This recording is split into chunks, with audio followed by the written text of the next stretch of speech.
Jadi kalau kita berdoa lihat anjing menggonggong, kita harus yakin ini anjing ciptaan Allah, ini anjing tidak memberikan bahaya tanpa izin Allah.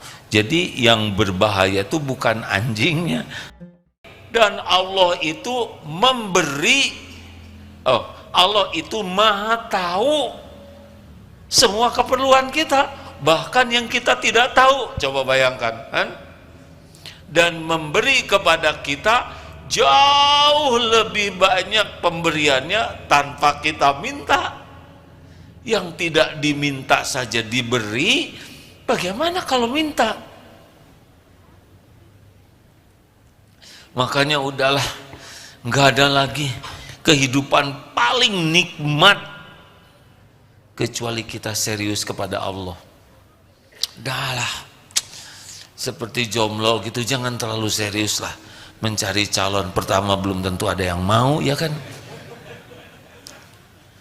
Ini serius hadirin. Udahlah, serius ke Allah. Kan banyak orang yang serba serius selain kepada Allah. Ini serius, mau ujian serius, mau melamar serius, semua serius. Ke Allah nggak serius. Apa cirinya? Itu sholat yang tadi kan. Seberapa kita serius ke Allah? Allahu Akbar. Oh, bukan yang imamin. Kapan ya ngimaminnya? Jangan-jangan nggak bisa ngaji, ngarang hadirin. Satu sama.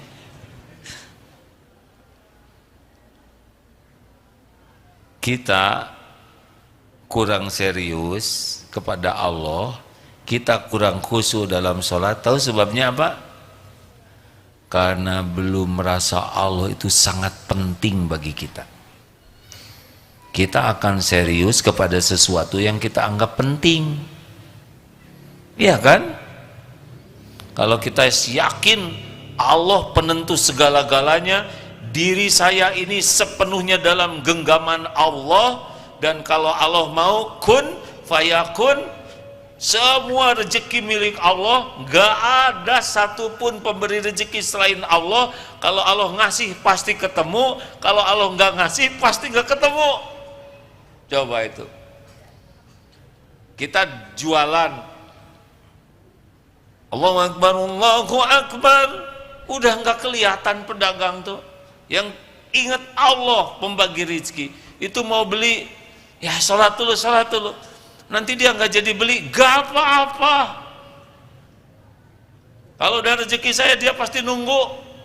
Jadi gimana dong? Itu ada yang mau beli, ajak sholat. Ternyata dia kapok beli ke kamu, nggak mau jadi beli, gak apa-apa. Dia nggak beli, tahu kenapa? Bukan karena kita sholat, karena bukan rezeki kita. Kita nggak sholat juga nemuin dia, tetap nggak beli.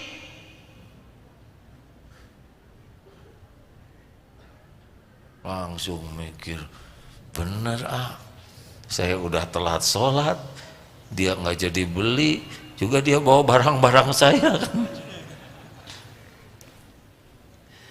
Kalau sudah yakin Allah yang menentukan segala-galanya, orang mau ngomong apa nggak tegang. Awas loh, kamu nanti saya hajar. Ada Allah yang menguasai, yang mengancam kita, betul? Karena ada katanya yang mau nanti saya bunuhin itu. Tidak ada yang terbunuh, dia sekarang ya. Saya nggak ngomong siapa-siapa ya. Mudah bagi Allah, betul tidak? Tapi kita lebih sibuk mikirin orang yang mengancam daripada sibuk menafakuri Allah yang melindungi kita. Ini ada anjing nih. Misal anjing ini Doberman masih muda, karena ada Doberman tua, rabun, encok, itu nggak bahaya ya. Dan sudah ompong, ini yang asli. Takut jangan, jujur. Takut kepada anjing atau takut gimana? Takut digigit? Salah. Yang benar bagaimana? Takut Allah mengizinkan anjing itu menggigit. Ini serius hadirin. Coba, itu anjing pesen tidak dia jadi anjing? Tidak. Apa pekerjaan anjing sehari-hari? Menggonggong lagi. Bukan. Nakut-nakutin. Coba ditelaah dengan baik hadirin. Pekerjaan anjing setiap waktu itu sama dengan makhluk lain-lainnya selain jin dan manusia adalah yusabbihu lahu ma fis samawati wa ma fil ard, bertasbih dengan caranya sendiri yang Allah ciptakan, tapi dia bertasbih. Jadi kalau kita berdoa lihat anjing menggonggong, kita harus yakin ini anjing ciptaan Allah, ini anjing tidak memberikan bahaya tanpa izin Allah. Jadi yang berbahaya itu bukan anjingnya, tapi bahaya itu kalau Allah mengizinkan anjing menggigit kita.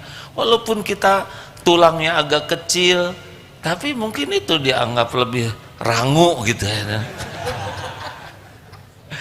Berlindung ke Allah. Saya akan, misal ya, kalau kamu begini saya akan ceraikan kamu, misal. Berlindung ke Allah. Gak akan kejadian tanpa izin Allah. Nah, Allah mensyukuri hamba yang berlindung kepadanya.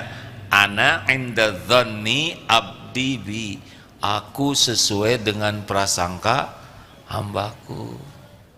Makanya orang yang mementingkan, yang meyakini Allah menentukan segala-galanya, janji orang tidak akan membuat tentram, ancaman orang tidak akan membuat galau, karena yakin segalanya hanya bisa terjadi biiznillah. Jelas hadirin sekalian? Jelas tidak? Alhamdulillah, saya tidak nyangka secepat ini jelas ya. Padahal belum mulai ceramahnya. Serba salah katanya. Diam salah, ngejawab salah. Baik. Di sini Allah Subhanahu wa taala menjanjikan mensyukuri. Jadi begini, seperti gajah dikasih makannya kecil-kecil, tapi badannya jadi sebesar itu. Pohon yang rindang menjulang itu dibesarkannya oleh air yang kecil-kecil, tapi tumbuh rindang. Pohon menjulang, berbunga, berbuah, itu dari yang kecil-kecil tuh air, benar? Air yang memupuk pohon. Nah, amal juga begitu, walaupun kecil pahalanya bisa rindang, berbuah besar. Asal kuncinya adalah benar-benar yang kita lakukan itu lillahi ta'ala. Ini kuncinya. Jadi amal itu menjadi besar sekali kalau bersih hanya untuk Allah. Tapi kalau sudah berbagi, seperti misalkan saum Daud, dia, aduh, saya saum Daud udah 2 bulan, masa cuma turun setengah kilo, udah beda ini ya. Masa dia mengukur saum dengan kiloan? Saya tuh sudah pesantren, saya sudah tobat, saya tahajud tiap malam, tapi kenapa suami saya kelakuannya masih gitu aja ke saya? Berarti belum ikhlas. Saya sudah tahajud, saya sudah ngaji, saya sudah sholat tobat, tapi kenapa keinginan saya belum dikabulkan? Berarti bukan cari keridhaan Allah. Mau dilunasin atau tidak utang kita gampang, yang penting tahajud kita diterima oleh Allah. Saya sudah doa minta dilunasin utang, perkara dilunasin Allah udah tahu kapan yang terbaik. Yang penting doa kita diterima oleh Allah jadi amal soleh. Itu yang paling penting, doa tuh bukan diijabahnya. diijabah itu janji Allah, tidak usah diutak-atik oleh kita. Bukan urusan kita diijabah tuh, urusan kita doa kita jadi amal soleh, ibadah, udah di sana. Halo, jelas gak hadirin? Kita kan ngukur doa itu bukan masalah diterimanya doa kita jadi ibadah. Ad-du'a huwal ibadah. Doa itu ibadah. Asal diterima oleh Allah, udah untung tuh doa. Perkara pengabulan dari Allah, bentuknya, waktunya, itu Allah udah paling tahu lah. Tapi kenapa teman saya itu padahal doanya kurang lancar, tapi sudah dibayarin? Kok saya udah sebulan tahajud belum dibayarin juga, padahal gedean dia hutang saya. Kenapa? Karena boleh jadi Allah tahu kalau utangnya dilunasin, tahajudnya lunas ya.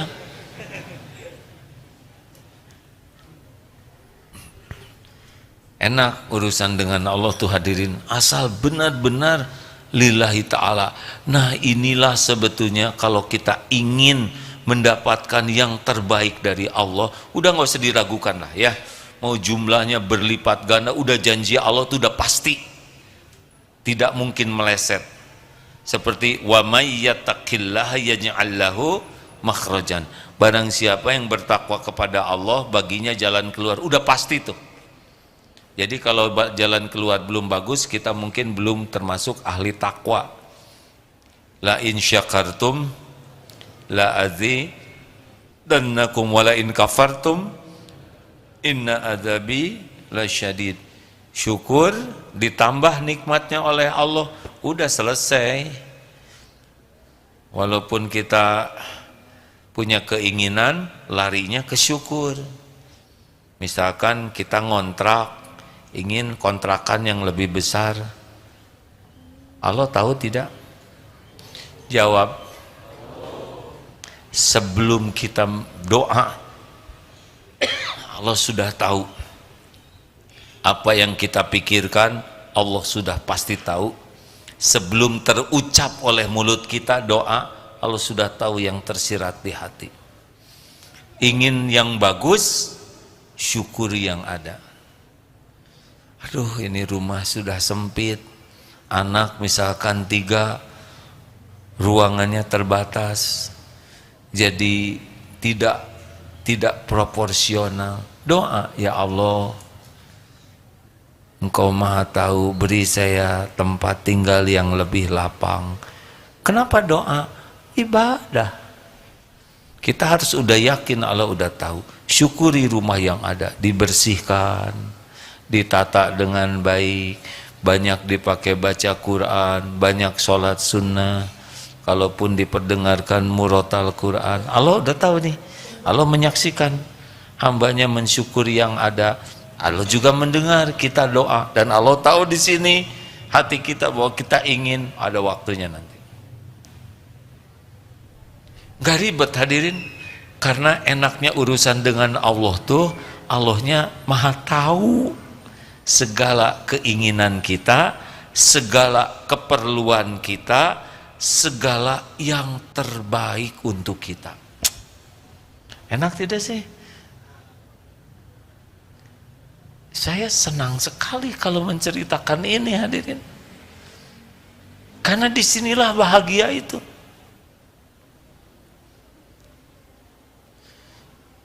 Jadi jangan risau dengan keadaan kita, kesulitan, kekurangan, keterbatasan.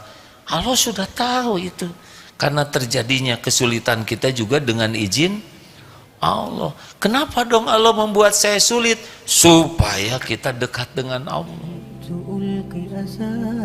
Jadi masalahnya itu bukan masalah yang sedang dijalaninya, tapi dibawa kemana masalah ini. Jadi dekat dengan Allah atau lupa ke Allah.